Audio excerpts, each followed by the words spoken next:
नमस्कार मेरे प्यारे बच्चों, मैं आर के सिंह आप सभी को स्वागत करता हूँ फिजिक्स मंथन पे। तो और बताएं क्या हाल चाल सबका। आई होप सब बढ़िया हो, सुरक्षित हो, स्वस्थ हो और अपने मंजिल की ओर हर दिन आगे बढ़ रहे होंगे। तो आज का वीडियो स्टार्ट किया जाए। आज का वीडियो हम लोग का जो गोल है वो डायमेंशन का रिवीजन, जो लास्ट में हम छोड़े थे आपको डायमेंशन का जो पार्ट है वो छोड़े थे। तो डायमेंशन के बारे में थोड़ा सा और पढ़ेंगे या उसके बारे में रिवीजन भी कर लेंगे। और उसके बाद आज जितने भी डिफरेंट डिफरेंट क्वांटिटीज हैं उनका डायमेंशन और ऐसा यूनिट लिखेंगे। देखिए मेनली जो है इस चैप्टर का कहानी बस यही है, इतना ही है कि आपको ऐसा यूनिट लिखना है और डायमेंशन लिखना है। ये दो चीज आपको लिखने आना चाहिए। बाकी इसका एप्लीकेशन भी करेंगे, डायमेंशन का एप्लीकेशन क्या क्या आता है उससे भी क्वेश्चन आता है। पर इस चैप्टर का पढ़ने का जो मेन मोटो होता है कि जितने भी 11th और 12th में फिजिकल क्वांटिटी जो यूज होंगे, फिजिकल क्वांटिटी कहने का सेंस जो फिजिक्स में टर्मिनोलॉजी जो यूज होगा वो सारे टर्मिनोलॉजी का हम लोग को क्या लिखना है, डायमेंशन लिखना है और यूनिट लिखना है। बस ये काम करना है इस चैप्टर में। तो हम लोग आइए डायमेंशन के बारे में बात करते हैं।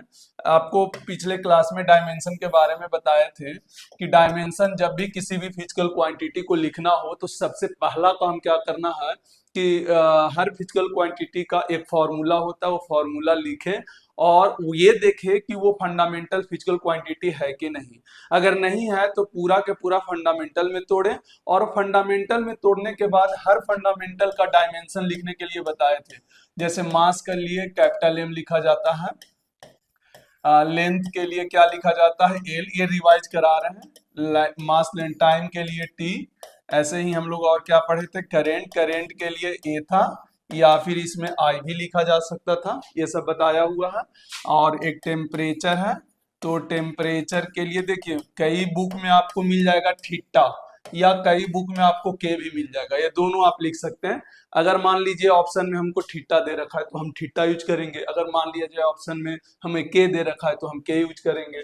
वैसे ही एक लास्ट है, सॉरी एक और है, दो और, अमाउंट ऑफ सब्सटेंस जो कभी लगभग ना के बराबर यूज होता है, जिसको हम लोग क्या लिखेंगे, मोल, एमओएल, इस तरीका से। और लुमिनस इंटेंसिटी, लुमिनस इंटेंसिटी जो कि ये लगभग ना के बराबर ही होता है, ये तो यूज भी हो जाएगा लेकिन ये यूज कभी भी नहीं होगा, पर हम लोग लिख लेते हैं, सात फंडामेंटल होता है। अच्छा ये दो और लिखवाए थे, याद करें, दो और फंडामेंटल लिखवाए थे, आपको याद होगा तो दो और फंडामेंटल लिखवाए थे पर उसका कोई डायमेंशन ही नहीं होता है। बाद में हम इसके बारे में चर्चा करेंगे, पर उन दोनों का कोई डायमेंशन नहीं होता, मेन यही डायमेंशन है। देखिए कितना आसान है। और बच्चा स्टार्टिंग में थोड़ा सा अनकंफर्टेबल इसलिए होता है क्योंकि उसको आगे का जानकारी नहीं है, लेकिन हम आपको बता दें ये ज्यादा टफ नहीं है, स्टार्टिंग में सिर्फ लगता है। आप 2 से 3 क्लास जैसे ही डायमेंशन और यूनिट लिखना स्टार्ट कर देते हैं आपको ये चीजें आसान हो जाती है। असलियत में ये अभी नहीं पूरा क्लियर होगा, क्योंकि आप ही सोच कर देखिए पूरा 11th और पूरा 12th अभी से ही हमको पढ़ना, सारा टर्मिनोलॉजी जो यूज होता है 11th 12th में वो सारे टर्म का भी डायमेंशन और यूनिट लिखना है। तो क्या आप उस टर्म के बारे में अभी जान पाएंगे? नहीं, हाँ, लेकिन इतना आप जान जाएंगे कि जब आप पढ़ेंगे तो आपको यूनिट और डायमेंशन का प्रोसेस लिखने का जो प्रोसेस होता है वो आना चाहिए। तो अभी आपको यहां से ये पता चलेगा। जैसे थोड़ा सा इसमें हम और ये बताने वाले हैं, जैसे हम एक एग्जांपल लेके बता रहे हैं। जैसे हमको बोला कि फाइंड डायमेंशन, फाइंड डायमेंशन, अगर हमको डायमेंशन ऑफ वेलोसिटी, वेलोसिटी का डायमेंशन हमसे पूछा सिंपल सा, तो इसका जो सॉल्यूशन होगा हम एक प्रॉपर सॉल्यूशन आपको देते हैं।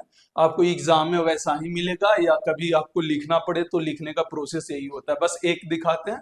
बाकी हम लोग प्रॉपर शुरू से लेके लास्ट तक, शायद हो सकता है कि आज पूरा 11th का कर लें और कल पूरा 12th का टर्मिनोलॉजी कर ले। आज पूरा 11th में जितना भी टर्म यूज होता है वो सारे टर्म का हम यूनिट लिखेंगे और क्या लिखेंगे, डायमेंशन लिखेंगे। ओके, तो डायमेंशन ऑफ वेलोसिटी, वेलोसिटी क्या होता है, डिराइव क्वांटिटी है, क्योंकि ये फंडामेंटल नहीं है। सबसे पहला बात, फंडामेंटल अलग, फंडामेंटल फिजिकल क्वांटिटी 7 होते हैं, दो और होते हैं, टोटल 9 होते हैं। उसके अलावा जितना भी होगा सब डिराइव होगा। डिराइव मतलब फंडामेंटल को यूज करके जो बनाया जाता है। तो वेलोसिटी का फॉर्मूला क्या होता है, आप देखिए डिस्टेंस, डिस्प्लेसमेंट बटा टाइम होता है। अच्छा, आप अगर स्पीड होता तो डिस्टेंस बटा भी टाइम भी लिख सकते हैं। अगर आपको अभी नहीं आता तो काइनेमेटिक्स में आपको अच्छे से बताया जाएगा। अच्छा बताइए, डिस्प्लेसमेंट क्या लेंथ जैसा चीज है? और टाइम भी क्या टाइम है? क्या दोनों फंडामेंटल है? हाँ, तो अब इसके बाद क्या करना है कि डायमेंशन जब भी लिखना हो तो इसको ऐसे ब्रैकेट में करते हैं, इसको डायमेंशन फॉर्मूला बोलते हैं, पर नॉर्मली जब डायमेंशन लिखना होता है तो ऐसे ही लिखते हैं। यहां पर आपको लिखना है तो यहाँ पर डिस्प्लेसमेंट लेंथ जैसा चीज है, तो अभी बताइए लेंथ के जगह पर आपको लिखने के लिए सिखाए थे, देखिए ध्यान से, लेंथ के जगह पर हम आपको क्या लिख सिखाए थे, ए लिखना है, और टाइम के जगह पर क्या लिखना है, टी लिखना है। बस बहुत छोटा सा चीज है, धीरे धीरे आपको आदत लग जाएगा, आप बना पाएंगे। ठीक है, चले आगे। एल और टाइम का टी बटा में है तो ऊपर आके क्या -1 हो जाएगा। अच्छा, ये हो गया इसका डायमेंशन लिखने का तरीका। देखिए कितना आसान है, अगर आपको फॉर्मूला आता है, देखिए प्रोसेस आप बार बार रिपीट कर लीजिए 2-3 बार, आपको समझ में आ जाएगा। जिसका भी डायमेंशन पूछा है, पहले ये देखिए क्या ये फंडामेंटल है, नहीं तो इसको तोड़े फंडामेंटल में, कुछ ना कुछ फॉर्मूला होगा। फॉर्मूला हुआ डिस्प्लेसमेंट बटा टाइम। अब इस फॉर्मूला में भी देखना है क्या टूटा जो फंडामेंटल है, हाँ फंडामेंटल है, ये भी फंडामेंटल है। अब सब फंडामेंटल का डायमेंशन लिखना हम जानते हैं, हम लिख दिए, टाइम नीचे था तो ऊपर जाकर t-1 हो गया। अब इसका लिखने का तरीका क्या होता है, ध्यान से देखिएगा, यहां पर लिखने का कि डायमेंशन ऑफ वेलोसिटी, लैंग्वेज में लिखने का तरीका होता है, dimension of velocity is 1 in length. 1 in length क्यों लिखा गया, आप ध्यान से देखिए, लेंथ एल के पास कितना है 1, हालांकि ये पावर नहीं बोला जाता है पर हम मेनली L1 बोलते हैं। ऐसे L के पावर 1 या L के पावर 2 ऐसे नहीं बोलेंगे, L1, अगर पावर 2 होता तो L2, तो ऐसे लिखा जाता है। वेलोसिटी का डायमेंशन क्या होगा, 1 in length and 1 in length and -1 in time. इस तरीका से आपको लिखने का तरीका आना चाहिए लैंग्वेज में, किसी का भी, 1 in length and -1 in time. बस एक चीज सिखाना था, जब भी आप ब्रैकेट में ऐसे बंद करते हैं इसी को कहा जाता है डायमेंशनल फॉर्मूला। डायमेंशनल फॉर्मूला, इसको क्या बोला जाता है, डायमेंशनल फॉर्मूला बोला जाता है। और इसको लिखने का तरीका जब लैंग्वेज में आप देखिएगा, कई बुक ऐसा आपको होगा जिसमें आप देखेंगे वहां पे लिखने का तरीका ये होता है। कई बच्चा इससे कंफ्यूज होता है, सर ये क्या है, पर आप ध्यान से देख ले, एक बार लिखने के लिए सीख लें, बाकी आपको समझ में आ जाएगा कि कैसे लिखा जाता है। यहाँ पर जो भी पावर होगा उतना इन करके लगाना है। अगर मास होता तो 1 इन मास, 1 in length and -1 in time. अब जहां पे मास आएगा मास लिखेंगे, टाइम आएगा तो टाइम लिखेंगे, तो हर जगह का अपना बटा हुआ है। क्या बात समझ में आ गया, क्लियर है? तो हम आगे चलते हैं। तो इस तरीका से हम अपना जितने भी हमारा 11th क्लास का आज का जो क्लास होगा उसमें लगभग 11th क्लास का जितने भी टर्म हम यूज करेंगे फिजिक्स में, सारे टर्म का हम लोग डायमेंशन और ऐसा यूनिट लिखेंगे। सीजीएस और एपीएस इसलिए नहीं लिखते क्योंकि वो बहुत ज्यादा यूज नहीं होता है। अच्छा, जिस चैप्टर में यूज होता है वो उस चैप्टर में उतना बता दिया जाता है, तो हम लोग टाइम पास नहीं करेंगे। हाँ, लिखने का तरीका आपको समझा देंगे, आपको लिखने आ जाएगा, पक्का लिखने आ जाएगा, इसमें कोई दिक्कत वाली बात नहीं है। चलिए स्टार्टिंग का 1-2 आपको लिखाते हुए चलेंगे। तो मेन अब अगला हेडिंग है डायमेंशन का रिवीजन करा दिया। अब हमारा मेन अगला हेडिंग है ना, dimension of different quantities. Dimension of different quantities, different quantities भाई इस बार भी आया। देखो, डायमेंशन ऑफ डिफरेंट क्वांटिटीज बहुत यूज होता है। Dimension of different quantities, dimension जैसे ही पढ़ लेंगे इसका एप्लीकेशन पढ़ाएंगे। 100% समझिए, नीट, जेई और जेई एडवांस, जेई मेन और जेई एडवांस एक क्वेश्चन फिक्स रहता है, और वो क्वेश्चन तभी बनेगा जब यहाँ आप समझ पाइएगा। चलिए हम बहुत छोटा चीज से स्टार्ट करते हैं। पहला पहला आप ध्यान से देखिए, एरिया से स्टार्ट करते हैं। एरिया से स्टार्ट करते हैं। एरिया एक फिजिकल क्वांटिटी है, तो बताएं एरिया का फॉर्मूला क्या होता है, क्या लेंथ इनटू ब्रेथ या ए इनटू बी, दोनों लेंथ जैसा चीज है। अब इसका ऐसा यूनिट लिखना है, ध्यान से देखें, दो चीज जरूर लिखेंगे। ऐसा यूनिट क्या होगा, आप ध्यान से देखें, क्या लेंथ, ऐसा यूनिट लेंथ के जगह क्या लिखते हैं, मीटर। याद करें ऐसा यूनिट में हम जब पिछले क्लास आपको पढ़ाए थे तो लेंथ के जगह क्या लिखते हैं, मीटर, क्योंकि ये लेंथ और ब्रेथ जैसा चीज है। ये लेंथ इंटू ब्रेथ जैसा चीज है, चाहे तो ए क्रॉस बी के जगह एल क्रॉस बी लिख ले, दोनों बात बराबर है। तो आप ध्यान से देखिए, यहां पर भी मीटर होगा, यहां पर भी मीटर होगा, तो ऐसा यूनिट एरिया का क्या होता है, मीटर स्क्वायर। अच्छा, आप इसको सीजीएस में भी लिख सकते हैं। सीजीएस में अगर आप लिखेंगे, यूनिट हटा दें, सीजीएस में आप जब लिखेंगे तो याद करें, लेंथ के जगह पर आप सेंटीमीटर लिखते हैं, तो ये सेंटीमीटर स्क्वायर। हम बिल्कुल छोटा से स्टार्ट करें, जो बच्चा 10 पास करके आया है, अब उसको लिखना है डायमेंशन या यूनिट लिखना है, तो कैसे लिखते हैं, सिंपल सा बेसिक फॉर्मूला, जो जिस क्वांटिटी का आपको डायमेंशन या ऐसा यूनिट पूछा या सीजीएस यूनिट पूछा कि यूनिट क्या होगा, आपको कुछ नहीं, उसका फॉर्मूला आना चाहिए। जैसे ही फॉर्मूला में गए, आप फॉर्मूला को देखें क्या वो फंडामेंटल है। अगर फंडामेंटल नहीं है तो ऑब्वियस है उसको फंडामेंटल में हमको कन्वर्ट करना होगा। सर कहां से करेंगे कन्वर्ट, हम उसके फॉर्मूला जान रहे होंगे, जो भी होगा हम वहां पे फॉर्मूला को लगाकर ऑलरेडी कर चुके होंगे, वहां पर आपको दिखाई देगा कि हम लोग कर लेते हैं। जैसे मान लिया जाए अभी वेलोसिटी वाला बोले, वैसे ही आगे आएगा, जब तोड़ेंगे फॉर्मूला, नहीं होगा फंडामेंटल, वापस फंडामेंटल में तोड़ेंगे, देखिएगा अभी होगा इसमें। अब जैसे डायमेंशन एरिया का बोला, तो डायमेंशन के लिए क्या लिखेंगे, क्या डायमेंशन में क्या इसके जगह पर भी एल होगा, इसके जगह पर भी एल होगा, तो क्या L2 हो जाएगा भाई, एल इंटू एल, यहाँ पर भी एल, यहाँ पर भी एल, डायमेंशन L2 हो गया, तो ये एरिया हो गया। ऐसे ही आप आ जाए वॉल्यूम में, वॉल्यूम में, वॉल्यूम के लिए छोटा छोटा हम बोले, हर चीज जितना भी हमारा फिजिक्स में यूज होगा सबका ऐसा यूनिट और डायमेंशन लिखाया जाएगा। चलिए इसका ध्यान से देखिए, वॉल्यूम का फॉर्मूला क्या होता है, length into breadth into height, LBH type का होता है, या और भी बहुत सारा फॉर्मूला होता है, लेकिन उसका यूनिट एक ही टाइप का रहेगा। ध्यान से देखिए, तो ये भी लेंथ है, ये भी लेंथ है, ये भी लेंथ है, क्या तीनों फंडामेंटल है, बिल्कुल फंडामेंटल है। तो बताओ ऐसा यूनिट ऐसा सिस्टम में अगर हम लिखेंगे तो क्या मीटर क्यू लिखा जाएगा, और अगर सीजीएस में लिखेंगे तो यहाँ पर क्या होगा, सेंटीमीटर क्यू लिखा जाएगा। अच्छा, अगर डायमेंशन लिखना है v का, तो सिंपल सा क्या एल क्या L3 लिखा जाएगा। तो यहाँ पर आप देख सकते हैं डायमेंशन है इजी, आपको धीरे धीरे लगने लगेगा कि बहुत आसान है, बहुत इजी है, हम आसानी से लिख सकते हैं, इसका कोई बड़ी बात नहीं है डायमेंशन लिखना, और ये यही डायमेंशन आगे जाके हम लोग को आसान बनाता है। अभी देखिए धीरे धीरे इजी लग रहा है, लेकिन हमारे पास इतना ज्यादा टर्म है कि हम कंफ्यूज होने लगते हैं, इसीलिए हम प्रैक्टिस करते हैं। स्टार्टिंग में आपको रटना पड़ेगा, कुछ चीजें आपको रटना पड़ेगा, फिर धीरे धीरे जैसे जैसे चैप्टर आपका कवर होते जाएगा वैसे वैसे डायमेंशन भी कवर होते जाएगा। तो ये वॉल्यूम हो गया। इसके आगे हम लोग चलते हैं, कहाँ आएंगे, ध्यान से देखिए, अगला जो हमारा होगा, अगला जो हमारा होगा, ध्यान से देखिए, अगला अगला हमारा होगा एक वेलोसिटी। अब हम लोग चैप्टर बाय चैप्टर कहते हैं। पहला चैप्टर जब काइनेमेटिक्स पढ़ते हैं तो काइनेमेटिक्स में जितने भी टर्मिनोलॉजी हम सारा यूज कर लेते हैं। तो वेलोसिटी क्या होता है भाई बताओ, डिस्टेंस बटा डिस्प्लेसमेंट बटा टाइम, डिस्प्लेसमेंट बटा टाइम, पहला नंबर फॉर्मूला आना चाहिए, तभी आप डायमेंशन या ऐसा यूनिट लिख सकते हैं। अच्छा एक बात बताएं, यहाँ पर स्पीड हो जाए तो भी उसका कोई फर्क नहीं, डिस्टेंस बटा टाइम हो जाएगा। अभी अब बाद में सीख लेंगे, वेलोसिटी हो या स्पीड हो दोनों का यूनिट सेम ही होता है।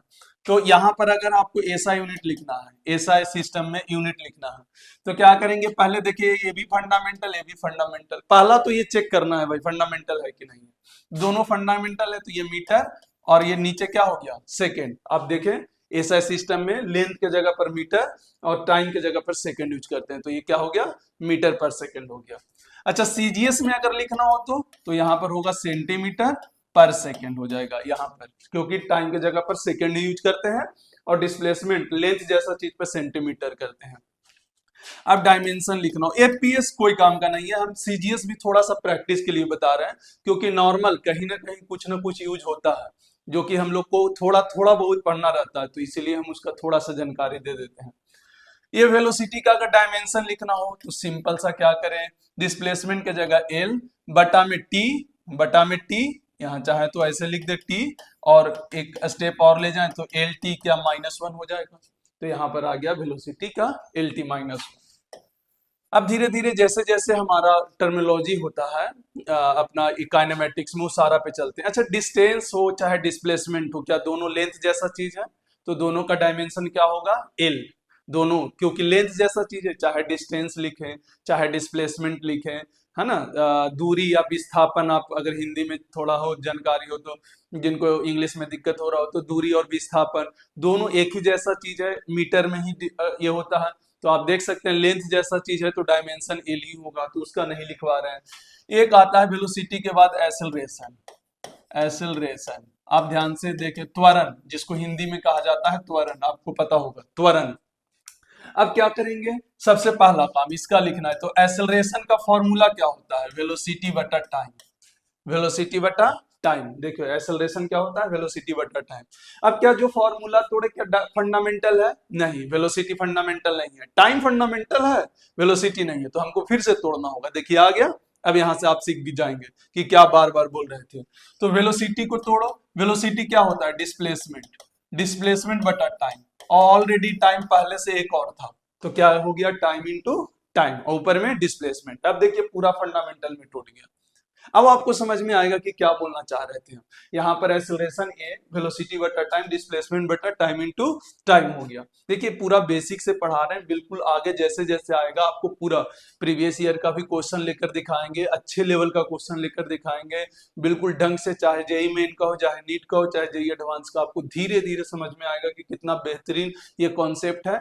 मतलब इसका डायमेंशन लिखने आ गया तो कितना आसानी से आगे का क्वेश्चन हमको बनता है, तो इसीलिए इस पे ध्यान देना है। थोड़ा सा आसान लगता है, जब आ जाने पर नहीं आता है तो थोड़ा सा तकलीफ भी आता है।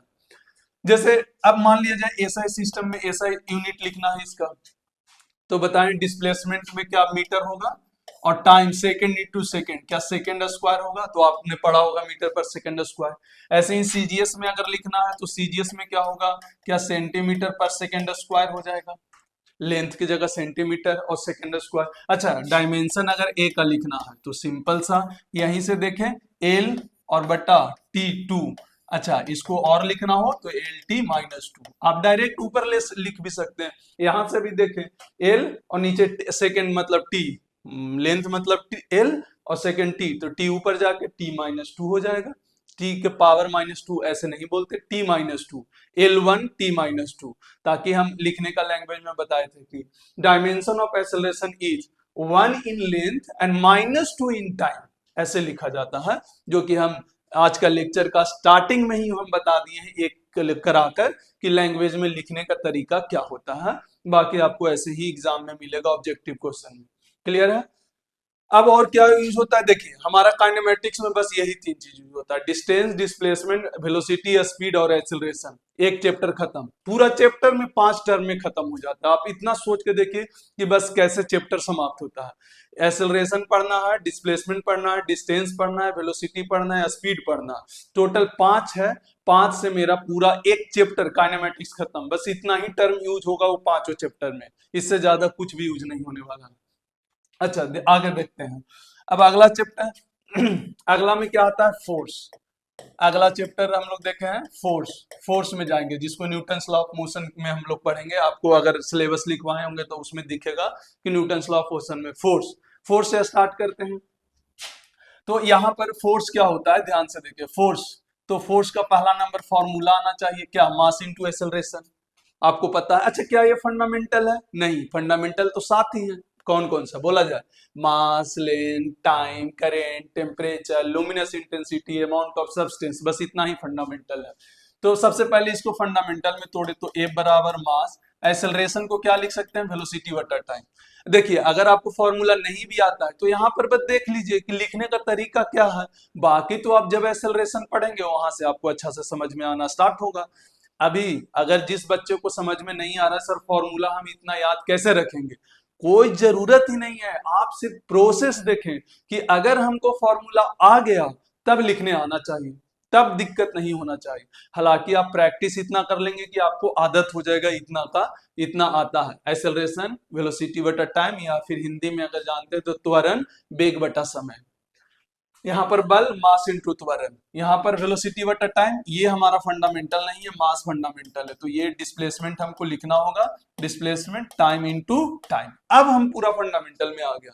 अब ऐसा यूनिट लिख सकते हैं, बताएं ऐसा यूनिट क्या होगा। ऐसा यूनिट में मास को क्या लिखते हैं, केजी, इसको लिखते हैं मीटर, और टाइम को लिखते हैं पर सेकेंड स्क्वायर। तो केजी मीटर पर सेकंड स्क्वायर। लेकिन जनरली हम इसको यूज नहीं करते हैं, ध्यान रखें, ये वाला टर्म को यूज नहीं करते हैं केजी मीटर पर सेकंड स्क्वायर, क्योंकि ये न्यूटन्स फोर्स का जो खोज हुआ था वो न्यूटन साहब के द्वारा हुआ था, तो इसीलिए इसका नाम दिया गया कि 1 kg मीटर पर सेकेंड स्क्वायर बराबर 1 न्यूटन। मतलब इसका न्यूटन बोला जाता है। क्या बोला जाता है? न्यूटन। इसको थोड़ा सा ऐसे लिख देते हैं और न्यूटन पूरा लिखते हैं, न्यूटन, और ब्रैकेट में एन लिखते हैं, ब्रैकेट में एन, इस तरीका से लिखते हैं। तो ऐसा सिस्टम जब भी आपसे अगर पूछा जाता है फोर्स का, तो आप केजी मीटर पर सेकेंड स्क्वायर ना बोलकर इसके जगह पर इसको डिफाइन किया गया 1 kg मीटर पर सेकेंड स्क्वायर बराबर 1 न्यूटन, मतलब इतना बराबर न्यूटन बोल सकते हैं। तो ऐसा सिस्टम में अगर आपको फोर्स का यूनिट पूछता है तो आपको पहले से भी थोड़ा बहुत पता होगा कि न्यूटन उसको कहा जाता है। बल का जो ऐसा यूनिट होता है, ऐसा यूनिट वो न्यूटन होता है। आपको पहले से भी थोड़ा बहुत जानकारी होगा इसके बारे में। तो आप देख सकते हैं कि ये एक है, सॉरी ये वाला एक है, ये वाला एक है, ठीक है। तो हमारा हो गया 1 kg मीटर पर सेकेंड स्क्वायर बराबर 1 न्यूटन। क्या बात समझ में आ गया? क्लियर है एकदम? अच्छा, सीजीएस इसका थोड़ा सा इंपॉर्टेंट है, सीजीएस इसका काम आता है, तो इसीलिए हम सीजीएस इसका लिखवा रहे हैं। सीजीएस में क्या होगा? सीजीएस में अगर आप देखा जाए तो क्या मास को क्या लिखते हैं? ग्राम, तो यहां पर लिखें ग्राम। फिर डिस्प्लेसमेंट के जगह पर क्या होगा? सेंटीमीटर और सेकंड का स्क्वायर। लेकिन सीजीएस में भी इसको यहाँ पर रिप्रेजेंट नहीं ऐसे किया जाता, भले ही एक नॉर्मल वे में है, आप ऐसे सीजीएस सिस्टम में ए यूनिट लिख दिए फोर्स का, लेकिन इसको भी डिफाइन किया गया है 1 ग्राम सेंटीमीटर पर सेकेंड स्क्वायर बराबर, यहाँ पर आके डिफाइन हुआ 1 डायन। वो वाला डायन नहीं, ये वाला डायन वो डायन नहीं है, ये वाला जो गांव में सुनते हैं डायन का, वो डायन नहीं है, ये अलग डायन है, ये अलग है, ये सीजीएस सिस्टम में अपना यूज हुआ। तो हमेशा याद रखें कि जैसे आप एसआई सिस्टम में एक्सेलरेशन का यूनिट मीटर पर सेकंड स्क्वायर बोलते हैं, वैसे यहाँ पर केजी मीटर पर सेकंड स्क्वायर ना बोलकर अब हम न्यूटन बोलेंगे, इसका नामकरण किया गया।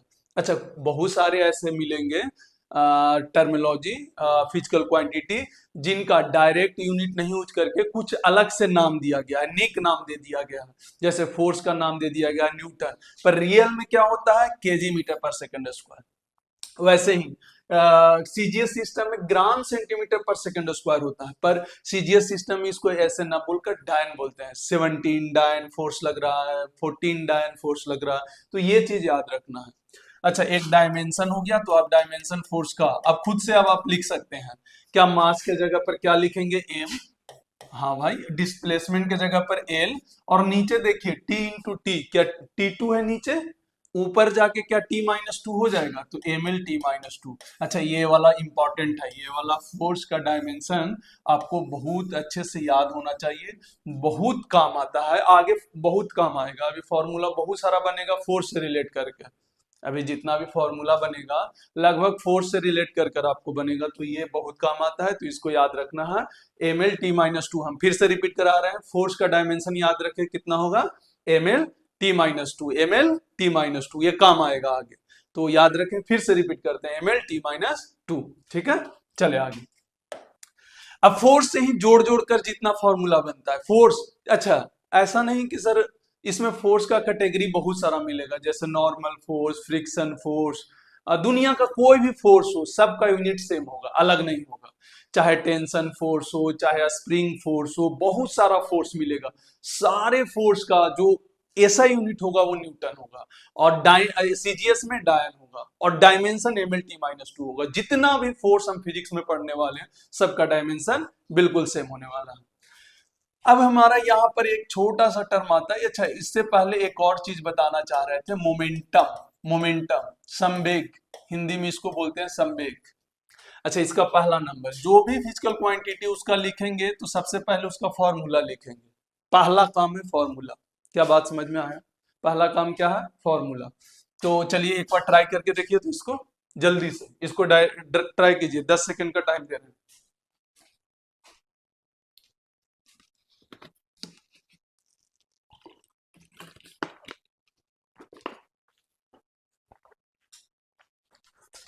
हाँ, हो गया। चलिए फिर से अब स्टार्ट करते हैं। पहला, क्या फंडामेंटल में है? बिल्कुल नहीं, अभी हम तोड़ेंगे इसको। तो फंडामेंटल में तोड़ने के लिए मास वेलोसिटी को क्या लिखेंगे? डिस्प्लेसमेंट अपॉन टाइम लिखेंगे। अब हो गया फंडामेंटल में। अब जल्दी जल्दी कर लें। एसआई सिस्टम, मास के जगह केजी, डिस्प्लेसमेंट के जगह मीटर, टाइम के जगह पर सेकेंड। बस ये हो गया एसआई सिस्टम, केजी मीटर पर सेकेंड। इसका कुछ नहीं है, ऐसे ही लिखा था, केजी मीटर पर सेकेंड। इसमें कोई यूनिक नेम नहीं है या नेक नेम नहीं है। जैसे न्यूटन में था, न्यूटन फोर्स में न्यूटन था, वैसे यहाँ कुछ नहीं है। अच्छा, सीजीएस में भी अब लिखने का जरूरत नहीं है, क्योंकि वो कोई काम का आता नहीं है, फालतू में टाइम वेस्टिंग है। आप चाहें तो ग्राम मीटर पर सेकेंड, ग्राम सेंटीमीटर पर सेकेंड लिख सकते हैं। अब हम उसको हटा रहे हैं। डायमेंशन काम का है, लिखें डायमेंशन, मास के जगह एम, डिस्प्लेसमेंट के जगह एल, टाइम टी नीचे है तो ऊपर जाके क्या -1 हो जाएगा, तो एम एल टी -1। फोर्स में एम एल टी -2 होता है, यहाँ पर एम एल टी -1 होगा। तो ये हमारा क्या हो गया? मोमेंटम का। हम सारा टर्मिनोलॉजी जितना भी हमारा 11th क्लास में यूज होता है, कोशिश करेंगे कि आज का लेक्चर में हम वो पूरा आपको करा दें, एसआई यूनिट और डायमेंशन के साथ, एसआई यूनिट और डायमेंशन के साथ पूरा करा दें। अब फोर्स से रिलेटेड थोड़ा सा एक टर्म आता है, इंपल्स। क्या आता है? इंपल्स। ध्यान से देखें, इंपल्स होता है। इंपल्स क्या होता है? इंपल्स, ध्यान से देखें, इंपल्स को जे से डिनोट करते हैं। ये फोर्स इनटू टाइम होता है। क्या होता है? फोर्स इनटू टाइम होता है। फोर्स इनटू टाइम, फोर्स का डायमेंशन पता है, टाइम हम लोग को पता है, तो हम यहां से फोर्स इनटू टाइम। अच्छा बताएं, एसआई सिस्टम क्या होगा? एसआई सिस्टम, अगर एसआई सिस्टम में डायरेक्ट लिखेंगे तो फोर्स को न्यूटन लिखते हैं और टाइम को सेकेंड, तो न्यूटन सेकेंड डायरेक्ट। अब इसको फंडामेंटल में तोड़ने का जरूरत नहीं है, क्योंकि हम इसका यूनिट जानते हैं। हम यूनिट भाई केजी मीटर में इस समय लिखना होता तब तोड़ेंगे, पूरा कंप्लीट तोड़ेंगे, लेकिन हमारा एग्जाम में उसका कोई भाव नहीं दिया जाता। एक बार निक नेम पड़ गया तो बस उसी को यूज करके आगे चला जाता, आगे नहीं बढ़ा जाता। हाँ, आप चाहें तो तोड़ के पूरा ढंग से नीचे तक ला सकते हैं, केजी में, मीटर में, लेकिन फाइनली आपको इसके जगह पर न्यूटन ही लिखना होगा, टाइम के जगह पर सेकेंड, और यही यूनिट यूज होता है। तो हम डायरेक्ट इसलिए तो याद रखने के लिए बोले थे फोर्स को, फोर्स बड़ा काम का है, वो बहुत यूज कराएगा हमको, बहुत आसान बनाएगा। तो ऐसा यूनिट हो गया न्यूटन सेकेंड। अच्छा, सीजीएस भी डाइन सेकेंड, हालांकि हमको कोई मतलब नहीं है।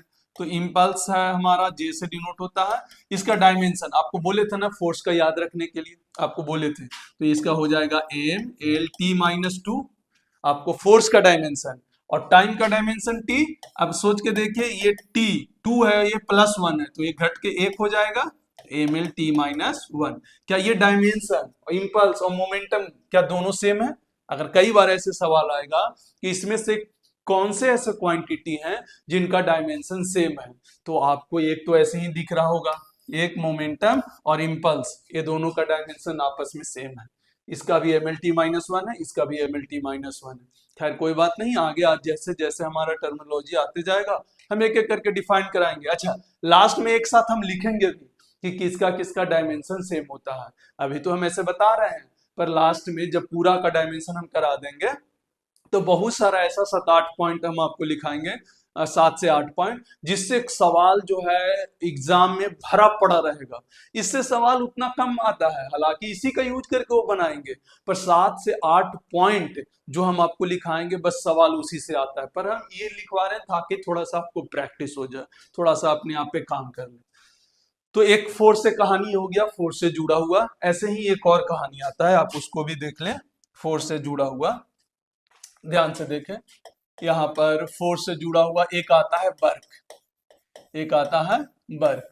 ध्यान से देखें, वर्क, वर्क क्या होता है? क्या होता है वर्क? आप पढ़े होंगे थोड़ा बहुत। तो वर्क होता है, इसका फॉर्मूला होता है force into displacement, force into displacement. फिर से फोर्स यूज हुआ, इसीलिए हम फोर्स याद रखने के लिए बोले थे, फोर्स बहुत इंपॉर्टेंट है। अच्छा, अब यहां से डायरेक्ट, अब फंडामेंटल में तोड़ने का जरूरत नहीं है, आप चाहें तो तोड़ सकते हैं, बना सकते हैं, पर वापस तो वही लिखना है ना। फोर्स का ऐसा यूनिट न्यूटन, और डिस्प्लेसमेंट का मीटर, तो न्यूटन मीटर, न्यूटन मीटर हो गया। अच्छा, इसमें भी एक नामकरण किया गया, 1 न्यूटन मीटर बराबर 1 जूल, 1 जूल, ये डिफाइन किया गया। अब वर्क का ये डिफाइन कर दिया गया, हमारा वर्क का नेक नेम। अलग से नाम बना दिया गया। ये वाला न्यूटन मीटर भी कभी कभार यूज कर लेते हैं, उसके जगह पर हम जूल भी यूज करते हैं। हालांकि ये एनर्जी का यूनिट है, वर्क में न्यूटन मीटर ही चलता है, कभी कभी वर्क में जूल भी आ जाता है। आप चाहें तो यहाँ पर हटा सकते हैं, हम आपको जूल एनर्जी में ही लिखवाएंगे, ज्यादा अच्छा रहेगा। ये वाला हटा लें, अभी अभी के लिए कंफ्यूजन मत करें। यहाँ पर होता है न्यूटन मीटर, यहाँ पर एक बार इसको पूरा साफ कर दें। वर्क में जनरली न्यूटन मीटर ही होता है, कोई बड़ी इशू नहीं है। लेकिन जूल में भी आप कर सकते हैं, बाद में हमारा एनर्जी जब आएगा तो वहां पर भी देखिएगा वो जूल ही लिखा था। वो वर्क का, एनर्जी का जितना भी है सब का यूनिट सेम होता है। अच्छा, इसका डायमेंशन अगर लिखना हो, इसका क्या लिखना हो, डायमेंशन लिखना हो या सीजीएस में लिखना हो तो वही डायमीटर, और डायमेंशन लिखना हो किसका, वर्क का, तो क्या करेंगे, देखिए फोर्स का डायमेंशन हम जानते हैं कितना, M L T minus two, और डिस्प्लेसमेंट है तो एल, तो यहां से आप देखेंगे M L two T minus two, ये आ गया M L two T minus two, M L two T minus two. आप देख सकते हैं यहां से हमारा ये चीज आ गया। चलिए, एनर्जी का एक एनर्जी, हालांकि वर्क, एनर्जी, ये सब चीज जो है सबका डायमेंशन सेम होता है, सबका जो डायमेंशन होता है बिल्कुल सेम होता है, यूनिट भी सबका सेम होता है। जितना भी वर्क आएगा, एनर्जी, जितना प्रकार का एनर्जी, चाहे पोटेंशियल, किसी भी प्रकार का आपको एनर्जी बोल दे तो उसका यूनिट न्यूटन मीटर या फिर डायमेंशन ये, या फिर उसी को जूल में भी कहते हैं, उसको किस में कहते हैं, जूल में भी कहते हैं। जैसे हम एनर्जी एक बार लिख दे रहे हैं, कोई भी एनर्जी का फॉर्मूला आप उठा लीजिए जो आप पहले से जानते हैं, कोई भी एनर्जी, जैसे आपको हम बता दें एनर्जी, जैसे काइनेटिक एनर्जी होता है क्या, half M V square, half M V square. अब इसको सबसे पहले पूरा फंडामेंटल में तोड़े, हम एक करके दिखा रहे हैं। तो एनर्जी जो हो गया हाफ एम मतलब मास, वेलोसिटी को पहले फंडामेंटल में तोड़े तो डिस्प्लेसमेंट अपॉन टाइम, और इसका क्या हो जाएगा, स्क्वायर। अच्छा, कोई भी कांस्टेंट का डायमेंशन नहीं होता है, तो यहां पर जब आप डायमेंशन लिखेंगे या फिर ऐसा सिस्टम ही लिखे, ऐसा यूनिट ही लिखे पहला, तो ये क्या हो गया, मास को क्या लिखेंगे, केजी, डिस्प्लेसमेंट को मीटर स्क्वायर और पर second square, KG metre square पर सेकेंड स्क्वायर। क्या बात समझ में आया, केजी मीटर स्क्वायर पर सेकेंड स्क्वायर। अच्छा, याद करें, आप ये वाला चीज को ध्यान से देखें, क्या ये ऐसे लिखा हुआ है केजी मीटर पर सेकेंड स्क्वायर और into metre, metre metre metre square. अब ये वाला ध्यान से देखिए, क्या यही न्यूटन था, ये वाला आप पीछे जाकर देखें, क्या यही न्यूटन मीटर हो जाएगा, आप पीछे जाके देखेंगे तो यही दिखाई देगा, केजी मीटर पर सेकंड स्क्वायर को ही हम न्यूटन बोले थे, उसके बाद ये मीटर है तो मीटर, क्या न्यूटन मीटर आ गया। यही से बोला गया है कि एक न्यूटन बराबर एक जूल, हम वहां पर नहीं लिखाए थे क्योंकि प्रॉपर यूनिट होता है जूल एनर्जी का। हालांकि वर्क में भी एनर्जी का, वर्क में भी यूनिट जूल यूज होता है, पर मोस्टली न्यूटन मीटर ही यूज होता है। तो थोड़ा सा कंफ्यूजन ना हो इसीलिए हम आपको आगे, जैसे जैसे आप पढ़िएगा आगे सब बराबर हो जाएगा, कोई कंफ्यूजन नहीं कि सर वर्क में न्यूटन मीटर लिखे कि जूल लिखे, दोनों लिख सकते हो, एनर्जी में भी न्यूटन मीटर जूल दोनों लिख सकते हो, पर 99% हम जूल का इस्तेमाल करते हैं, किसमें, एनर्जी में।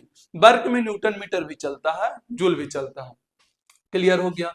अच्छा, डायमेंशन आपको फिर से लिखना हो तो डायमेंशन एनर्जी का आप लिखेंगे तो अगेन न्यूटन है तो M L T minus two और इंटू टी, सॉरी एल, यहाँ पर डायमेंशन अगर लिखना है थोड़ा अच्छा से लिखते हैं, यहाँ पर थोड़ा ये हो गया, क्या हो गया, M L T minus two, और मीटर है तो एल, तो यहाँ से क्या आ गया, dimension M L two T minus two, ये क्या आ गया, एनर्जी का। तो देखिए जितना तरह के वर्क होगा, एनर्जी होगा, हम लास्ट में ये सब लिखवाएंगे, एनर्जी होगा, हीट होगा, आगे आने वाला है हीट भी, हीट होगा, ये सब टर्मिनोलॉजी का डायमेंशन और यूनिट सेम होता है। जितने भी टर्मिनोलॉजी होगा सबका, वर्क, एनर्जी, हीट, हम लास्ट में बार बार बोल रहे हैं, हम आपको लिखवाएंगे जब हम पूरा टर्म का आपको दे देंगे डायमेंशन लिखने का तरीका। आपको आज जाके सारा का सारा प्रैक्टिस करना है, एक ऐसा सिस्टम और एक डायमेंशन लिखने का तरीका। अच्छा, जो नामकरण कर रहे हैं ना एनर्जी का, ये सब ऑलरेडी आपको पहले से लगभग पता ही होगा, हम बस बोल रहे हैं कि लिखने में ये आता है, पर इसका बोलते क्या है, जूल। क्यों बोलते हैं? क्योंकि जो साइंटिस्ट इनको खोज किए थे वो साइंटिस्ट अपने नाम पे वो यूनिट रख लिए नाम, तो ऐसा सिस्टम उसी साइंटिस्ट के नाम पर यूनिट रख दिया, उनका यूनिट जो है उन्हीं के नाम पर यूनिट रखा रखा गया। क्या बात समझ में आया? हालांकि हम लोग को इससे क्या लेना देना, बस देखो एनर्जी का ऐसा यूनिट क्या होता है, जूल। अच्छा, इसमें सीजीएस भी इंपॉर्टेंट है, अगर आपको सीजीएस लिखना हो तो सीजीएस में इसको डायरेक्ट याद रखे, अर्ग कहा जाता है। अर्ग, जैसे इसको जूल कहा जाता है, जैसे आप इसको सॉल्व करिएगा तो ग्राम मीटर स्क्वायर पर second square, gram centimetre square पर सेकेंड स्क्वायर आएगा। फिर से बोल रहे हैं, ग्राम सेंटीमीटर स्क्वायर पर सेकेंड स्क्वायर आएगा, तो उसको हम क्या कह देंगे, अर्ग। डायरेक्ट क्या कहेंगे, अर्ग। क्या बात समझ में आ गया? क्लियर है? चलिए आगे और बढ़ते हैं, बहुत सारा अभी डायमेंशन लिखना है। अभी हमारा वर्क हो गया, एनर्जी हो गया हमारा, देखिए कहाँ खत्म हो गया, न्यूटन्स लॉ ऑफ मोशन में पूरा का पूरा क्या है, फोर्स। उसके बाद हम सर्कुलर मोशन में जाते हैं तो एक नया नया टर्मिनोलॉजी आता है, हम उसके बारे में भी बात करते हैं। जैसे आता है, देखिए angular displacement, angular displacement, angular displacement. तो ध्यान रखें एक नया टर्म आता है सर्कुलर मोशन में, आप जब पढ़ते हैं तो ये आता है सर्कुलर मोशन में। ध्यान से देखिए, 5-6 चैप्टर अभी हम निपटा देंगे, जितना भी टर्म यूज होने वाला है 5-6 चैप्टर का भी देखिए निपटने वाला यहाँ तक नहीं। एंगुलर डिस्प्लेसमेंट का मतलब एंगल होता है, जैसे आप सर्किल में ऐसे घूम रहे हैं, एक हम नॉर्मल बता रहे हैं, ऐसे सर्किल में आप घूम रहे हैं तो कहीं ना कहीं ये एंगल बदलता है, आप इधर गए तो ये एंगल बदलेगा, आप इधर आ गए तो एंगल बदलता है, तो यही होता है एंगुलर डिस्प्लेसमेंट, ये जो एंगल रोटेट करता है। तो आपको मेनली रूप से थीटा के बारे में बात कर रहा है, तो थीटा आपको याद होगा कि हम इसको बेसिक मैथ जब पढ़ा रहे थे, तो अगर ये थीटा है और ये वाला मेरा आर्क है, ये रेडियस आर है, तो थीटा बराबर हम आपको बताए थे आर्क बटा रेडियस। अच्छा, ये आर्क क्या है, आर्क लेंथ है, आर्क लेंथ होता है, याद करें ये वाला बोले थे आर्क लेंथ होता है। अच्छा, ऊपर भी लेंथ और नीचे भी लेंथ, रेडियस भी एक तरह का लेंथ ही है, मीटर में उसका यूनिट होता है। तो हम यहाँ पर क्या कर सकते हैं, दोनों तो कैंसिल हो गया, तो अगर इसका कोई बोले ऐसा यूनिट क्या होता है, तो इसको ए एक्सेप्शन में है, ए एक्सेप्शन में है, इसका यूनिट होता है रेडियन, ऐसा यूनिट होता है एक्सेप्शन में। देखिए यहाँ पर मीटर मीटर कट जाएगा, पर ये अलग से एक एक्सेप्शन में है, इसका ऐसा यूनिट होता है रेडियन। लेकिन कोई डायमेंशन इसका पूछे तो ये डायमेंशन लेस क्वांटिटी होता है, मतलब m0 l0 t0, क्योंकि इसमें कुछ है ही नहीं, ऊपर भी लेंथ है नीचे भी लेंथ है, जब लेंथ और लेंथ लिखेंगे, एल लिखेंगे नीचे एल लिखेंगे तो ये तो कट जाएगा ना। आप देखिए डायमेंशन, तो आप बोल सकते हैं कि ये क्या है, डायमेंशन लेस क्वांटिटी है, dimension, dimension less quantity, dimension less quantity. अच्छा, आपसे अब ऐसा सवाल मिलेगा कि ऐसा कौन सा क्वांटिटी है जिसका यूनिट तो होता है पर डायमेंशन नहीं होता है, तो एंगुलर डिस्प्लेसमेंट। ये कहाँ पढ़ेंगे हम लोग, सर्कुलर मोशन जब पढ़ेंगे तब। देखिए काइनेमेटिक्स खत्म, काइनेमेटिक्स में न्यूटन्स लॉ का भी खत्म, जितना टर्म यूज होना था हम सारा का डायमेंशन लिखा दिए।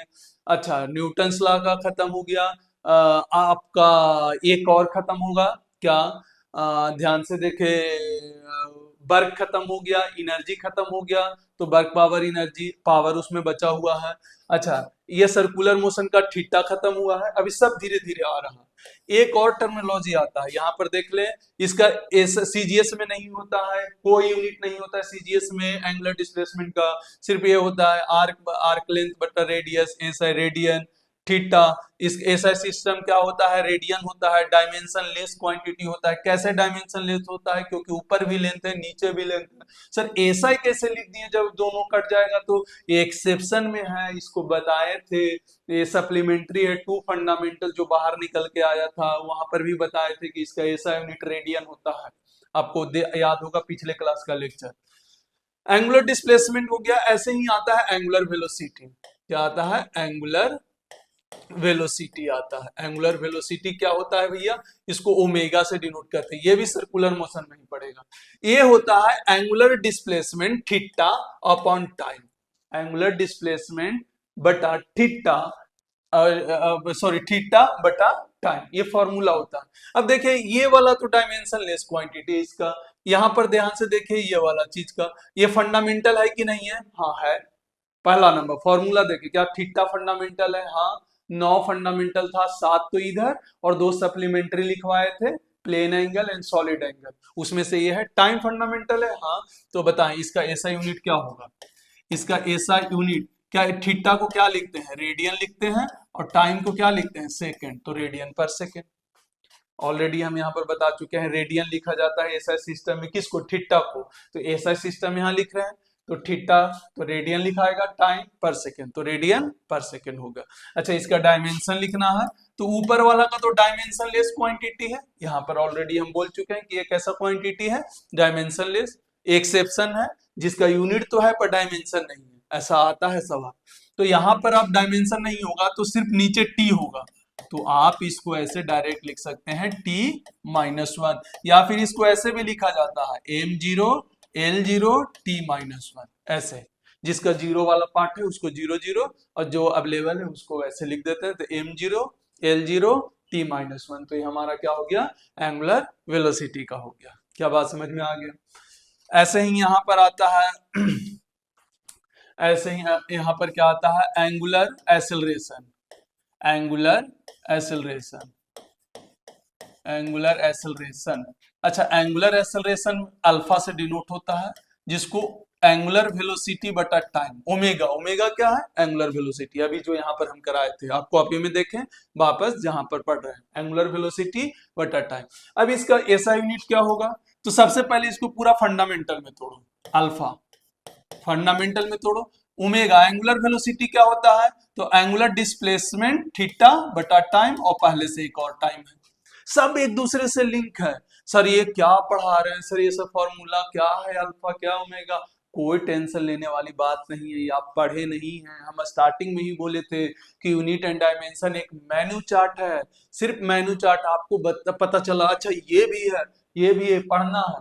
हाँ, आपको ये समझ में आ जाना चाहिए कि जिस दिन ये फॉर्मूला हमको अच्छा से समझ में आ गया, उस समय यूनिट और डायमेंशन लिखने आना चाहिए। देखिए हमको ये फॉर्मूला हम आपको दे दिए, हम आपको थोड़ी ना बोल रहे हैं कि ये याद करके अब बताओ, या इसको याद करो, या ये तुमको बताना है, नहीं। हम अपना लिख रहे हैं, उसके बाद यूनिट और डायमेंशन लिख रहे हैं, तरीका बता रहे हैं, प्रोसेस पता होना चाहिए। जैसे अल्फा का फॉर्मूला ओमेगा बाई टी। अब बताओ ये फंडामेंटल में आता है, 9 फंडामेंटल है, एक में भी नहीं है, इसको तोड़ो। ओमेगा का फॉर्मूला थीटा बटा टी, पहले से टी ऑलरेडी है, अब फंडामेंटल में है क्योंकि ये 2 सप्लीमेंट्री में से एक है, टी तो नॉर्मल वाला में से है। तो अब एसआई सिस्टम लिखो। एसआई सिस्टम में क्या होगा? ऊपर वाला का रेडियन और नीचे वाला का सेकेंड, तो रेडियन पर सेकेंड स्क्वायर। अच्छा इसका डायमेंशन अगर अल्फा का लिखना है, तो डायमेंशन आप देखें, बोलो भाई ये डायमेंशन क्या होगा? तो आप डायमेंशन लिखेंगे तो ऊपर वाला का कोई डायमेंशन नहीं, नीचे टी स्क्वायर, तो यहां से आप देख सकते हैं t-2, t-2, तो यहाँ पर आ गया एंगुलर एक्सेलरेशन का जो डायमेंशन होगा t के पावर -2, और ऐसा यूनिट होगा रेडियन पर सेकंड। डायमेंशन क्या होगा? t-2, क्योंकि रेडियन का कोई डायमेंशन नहीं होता है, कोई डायमेंशन नहीं होता है। क्या बात समझ में आ गया? तो ये जितना भी सारा यूज होता है सब सर्कुलर मोशन में यूज होता है, जितना भी ये 3 टर्म यूज किए सर्कुलर मोशन। अच्छा वर्क सिखा दिए, एनर्जी सिखा दिए। अच्छा एनर्जी का जो यूनिट बताए वो वर्क का यूनिट होता है, ये 100% श्योर रखे, माइंड में फिक्स रखे, वर्क हो चाहे एनर्जी हो, दोनों का एक ही यूनिट होगा, दोनों का एक ही डायमेंशन होगा। वैसे ही एंगुलर, इसके साथ 3 जोड़े, कौन कौन सा एक बार और देख लें, एक बार और देख लें। एक एंगुलर डिस्प्लेसमेंट, एक एंगुलर वेलोसिटी, और एक एंगुलर एक्सेलरेशन। वैसा ही है जैसे शुरू में पढ़े थे, डिस्टेंस या डिस्प्लेसमेंट, वेलोसिटी और एक्सेलरेशन। यहाँ पर एंगुलर हुआ क्योंकि हम सर्किल में घूम रहे हैं, वहां पर क्या होता है? क्योंकि हम हॉरिजॉन्टल जमीन में चलते हैं या फिर सीधा आकाश में चलते हैं। जब सर्किल में घूमते हैं तब हम टर्मिनोलॉजी एंगुलर इस्तेमाल करते हैं, उसका डायमेंशन कुछ और होता है, तो हमें सारा एंगुलर घूमने वाला में करा दिए। अब हमारा पास वर्क एनर्जी और पावर, ये वर्क एनर्जी और पावर, सॉरी ये इधर ही पावर है। अब देखिए एक और चैप्टर समाप्त करते हैं, पावर। एक और चैप्टर हमारा समाप्त होगा, पावर। पावर में क्या होता है? पावर में जो होता है, यहां पर याद रखें, वर्क बटा टाइम। वर्क बटा टाइम, या एनर्जी बटा टाइम, कुछ भी बोल सकते हो, वर्क बटा टाइम या एनर्जी बटा टाइम, बस इतना ध्यान रखें। जूल पर सेकेंड होता है यहाँ पर वर्क बटा टाइम। तो यहाँ पर क्या होता है कि जैसे ही हमें ऐसा यूनिट अगर लिखना है तो यहाँ पर क्या होगा, वर्क का यूनिट क्या होता है, जूल होता है। अरे एसआई में क्या बोले थे, जूल। इसको एनर्जी बटा टाइम भी बोल सकते हो, एनर्जी बटा टाइम, दोनों में से कोई भी बोल सकते हो, एनर्जी पर यूनिट टाइम ये पावर होता है, एनर्जी पर यूनिट टाइम या वर्क पर यूनिट टाइम। कितने यूनिट टाइम में जितना वर्क करेगा उसी को हम क्या कहते हैं, पावर कहते हैं। ये बाद में हम पढ़ेंगे, हम डेफिनेशन में नहीं जा रहे। हमको पावर का यूनिट लिखने आया, आपको पहले से भी पता होगा पावर का। तो ऐसा यूनिट क्या हुआ, वर्क या एनर्जी का जूल पर सेकेंड। अब आपको पता होगा कि इसका नेक नेम दिया गया, एक अलग नाम दिया गया। एक जूल पर सेकेंड को अलग चीज बोला गया, क्या, एक जूल पर सेकेंड को आपको पता होगा 1 वाट, वाट ये बोला गया, 1 वाट। तो अब पावर का जो ऐसा यूनिट हो गया ये वाट हो गया, ये क्या हो गया, वाट। जैसे पावर को जब भी बोलेंगे तो हम ऐसे बोलेंगे 26 वाट का है, 50 वाट का, जैसे बल्ब को इस्तेमाल करते हैं तो बोलते हैं ना 10 वाट का पावर वाला बल्ब है, तो यही वो पावर है, पावर, वर्क बाय टाइम या एनर्जी बाय टाइम। रियल में इसका यूनिट क्या होता था, जूल पर सेकेंड, पर इसको अब बोला क्या जाएगा, वाट। इसका नेक नेम दे दिया गया, या इनके द्वारा जो खोज किया गया, जो साइंटिस्ट के द्वारा, उन्हीं के नाम पर रख दिया जाता था यूनिट, और कुछ नहीं है। तो यहाँ पर हो गया वाट में। क्या बात समझ में आया, क्या क्लियर है? क्या पावर का ऐसा यूनिट क्या हो जाएगा, वाट हो जाएगा, पावर का ऐसा यूनिट क्या हो जाएगा, वाट हो जाएगा। क्लियर है? अच्छा, इसके बाद हम लोग और आगे चलते हैं। ऐसा यूनिट है, अच्छा इसका डायमेंशन अगर पावर का लिखे, ये पी पावर है, यहाँ पर डायमेंशन लिखो तो भाई वर्क है, वर्क में कौन कौन आता है, आप अगर ध्यान से देखे पीछे तो वर्क का डायमेंशन होता है ml2t-2, ml2t-2 वर्क का। कैसे याद रखें, फोर्स इंटू डिस्प्लेसमेंट। तो फोर्स का क्या होता है mlt-2, डिस्प्लेसमेंट का l, तो हो गया ml2t-2, और टाइम नीचे है t। अच्छा, तो अब इसका डायमेंशन लिखे, ये ऊपर जाके क्या -3 होगा, ml2t-3। तो आप यहां से ऐसे कर सकते हैं, वर्क का इस्तेमाल कर लें, नहीं तो पूरा तोड़ लें वर्क का। यहां से आप देख लें वर्क क्या होता है, फोर्स इंटू डिस्प्लेसमेंट। फोर्स का लिखना जानते हैं, डिस्प्लेसमेंट का लिखना जानते हैं, टाइम का लिखना जानते हैं, आप यहाँ से ऐसे कर सकते हैं। तो ये पावर का हमारा क्या आ गया, डायमेंशन आ गया। तो एक और चैप्टर क्या खत्म हो गया, देखिए कौन कौन सा खत्म कर लिए। काइनेमेटिक्स में जितना टर्म यूज होगा, न्यूटन्स लॉ में जितना टर्म यूज होगा, सारा कर लिए। न्यूटन्स लॉ के बाद आपको सर्कुलर मोशन में, फ्रिक्शन में, फ्रिक्शन तो फोर्स ही है, फिर सर्कुलर मोशन में यूज होगा वो टर्म हम सारा यूज कर लिए। वर्क पावर एनर्जी में सारा यूज होगा, कर लिए। सेंटर ऑफ मास में भी जो यूज होगा वो भी कर लिए। सेंटर ऑफ मास में एक चीज और यूज होता है, देखे ध्यान से, स्प्रिंग कांस्टेंट। क्या यूज होता है, एक टर्म यूज होता है जिसको कहते हैं स्प्रिंग कांस्टेंट। स्प्रिंग कांस्टेंट क्या होता है भैया, तो F इक्वल टू के एक्स में के होता है स्प्रिंग कांस्टेंट, स्प्रिंग कांस्टेंट होता है के। क्या होता है, स्प्रिंग कांस्टेंट होता है, जो के है हमारा स्प्रिंग कांस्टेंट होता है। तो अच्छा एक बात बताइए, के, तो के का फॉर्मूला कैसे करेंगे, क्या F बटा एक्स लिख सकते हैं, के को ये वाला एक्स जाएगा। अच्छा एक्स क्या है, लेंथ जैसा चीज है। एक्स कैसा चीज है, अभी के लिए आपके लिए तो लेंथ ही है, ओरिजिनलिटी तो कुछ और है, पर अभी के लिए तो हम मान सकते हैं ना कि लेंथ जैसा चीज है। तो के हो गया फोर्स बटा एक्स। अब बताएं ऐसा यूनिट क्या होगा, तो फोर्स का ऐसा यूनिट होता है न्यूटन, और लेंथ जैसा चीज है तो क्या होगा, मीटर, तो न्यूटन पर मीटर। अच्छा डायमेंशन अब चाहे तो के का क्या लिख सकते हैं, फोर्स का क्या हुआ mlt-2, और बटा एक्स का क्या होगा एल। तो यहां से आप डायरेक्ट लिख सकते हैं ml2t-2। तो यहां से आपका डायमेंशन किसका हो गया, स्प्रिंग कांस्टेंट का। तो आपका ये पूरा जो कहानी अभी हम कराए हैं, ये पूरा के पूरा सेंटर ऑफ मास तक के सारा यूज हो जाएगा। जितना भी हम लोग पढ़े, एनर्जी कंजर्वेशन, एनर्जी पढ़ लिए, टॉर्क नहीं, स्प्रिंग कांस्टेंट पढ़ लिए, वर्क पढ़ लिए, हमारा पावर पढ़ लिए, फोर्स पढ़ लिए, सारा जितना भी अभी हम लिखे हैं वो सेंटर ऑफ मास, जब जो चैप्टर हम आपको लिखवाए थे, जितना सिलेबस जो हम लिखवाए हैं, उस सिलेबस में सेंटर ऑफ मास तक के जितना भी टर्मिनोलॉजी यूज होगा आप यहाँ से यूज कर सकते हैं, कोई दिक्कत नहीं, आप यहाँ से सारा इस्तेमाल होगा, बस इतना ही सा टर्मिनोलॉजी यूज होगा।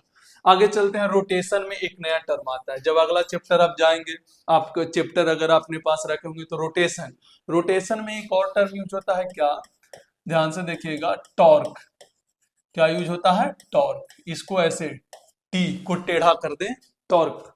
टॉर्क क्या होता है, तो एफ इंटू आर होता है, आर मतलब फिर से लेंथ जैसा चीज, एफ क्या है, फोर्स, अरे बहुत काम का चीज है भाई, ये फोर्स, और ये क्या है, आर जो है लेंथ जैसा चीज है, अरे एफ क्या है, लेंथ जैसा चीज है, क्लियर है एकदम।